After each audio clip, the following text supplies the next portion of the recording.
Olá, pessoal. Vamos dar início aqui à introdução às equações não lineares. Meu nome é Gabriela, sou professora de métodos numéricos computacionais.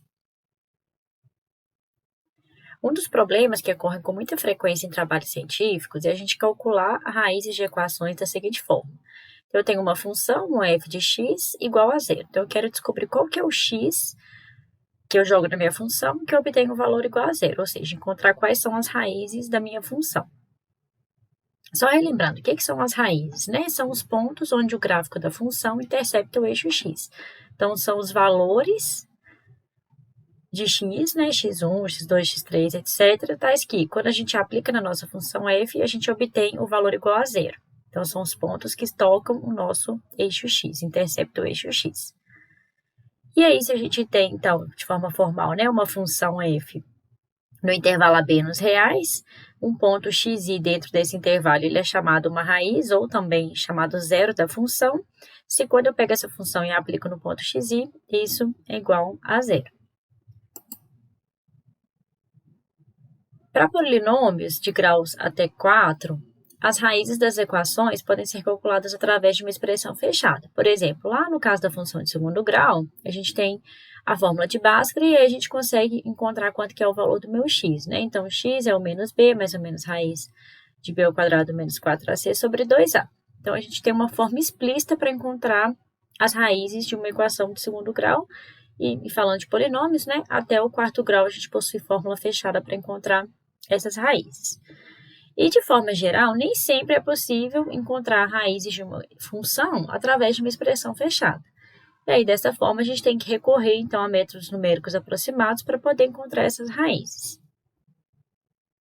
Em alguns casos, as raízes das funções podem ser números complexos, como, por exemplo, aqui, se eu tenho x2 mais 1 igual a zero, quando eu vou resolver essa equação, eu vou obter que o x é igual a mais ou menos y. E aqui no nosso curso, a gente vai trabalhar apenas com as raízes reais. A gente não vai entrar no caso em que uma função tem raiz complexa, tá? Então, nesta parte de encontrar as raízes de equações, a gente vai ver métodos que exploram o fato que uma função ela muda de sinal na vizinhança em que ela tem a raiz. Então, a gente vai usar algumas estratégias para diminuir a largura do intervalo e, então, dessa forma, aproximar cada vez mais da resposta correta, ou seja, da raiz da minha função. E esses métodos eles são chamados de métodos intervalares. E aí, como uma introdução a essas técnicas, a gente vai discutir brevemente sobre os métodos gráficos para descrever as funções e suas raízes.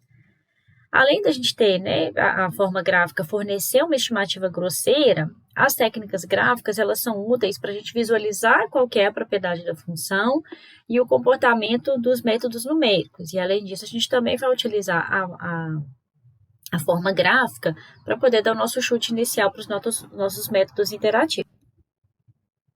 Então, a gente tem um teorema importante, né, que vai nortear os nossos métodos iterativos das próximas aulas, que quando a gente tem uma função contínua e ela assume valores de sinais opostos, ou seja, sinais diferentes nos pontos extremos do meu intervalo, a gente pode escrever de forma matemática a seguinte expressão, ou seja, o f de A vezes o f de B é menor do que zero, porque isso indica que o f no ponto A e o f no ponto B têm sinais diferentes.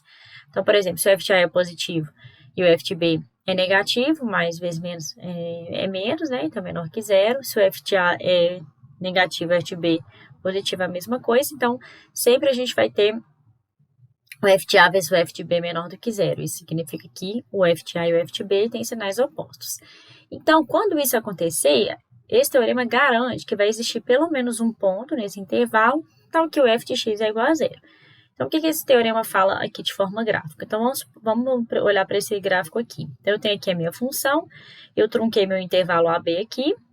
Aí, o que eu tenho aqui? O meu f no ponto A, ele é um valor negativo, porque está abaixo do eixo x, e o f no ponto B, ele é positivo. Como a minha função é contínua, então eu tenho que chegar, para chegar aqui do f de A até o f de B, necessariamente eu tenho que passar pelo eixo x, né? Eu vou encontrar um epsilon aqui, que o valor de f nesse ponto é igual a zero. Análogo aqui, né?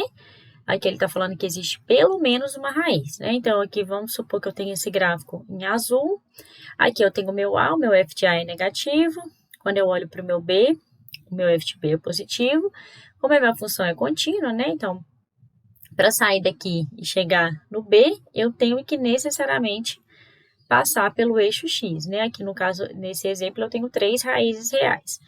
Então, o ε1, ε2 e o ε3. E a mesma coisa aqui nesse exemplo do meu gráfico roxo. Então, aqui de novo eu tenho um f de A negativo, um f de B positivo, e aí, função contínua, eu tenho que necessariamente passar pelo eixo x. Então, quando eu tenho uma função e eu trunquei no intervalo e a minha função assume valores diferentes nesses extremos, necessariamente vai ter uma raiz da minha função ali dentro desse intervalo AB. Esse teorema a gente vai utilizar ele nos próximos métodos iterativos.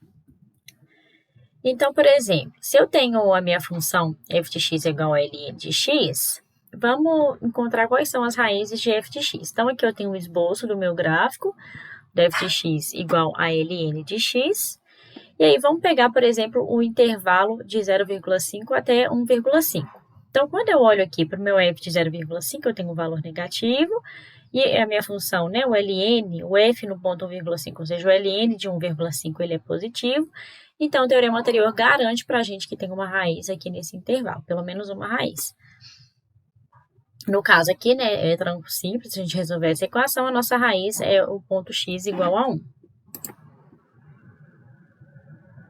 Analogamente, né, vamos pegar uma outra função também simples, que é a função cosseno. Estou olhando aqui no intervalo de 0 a 2π.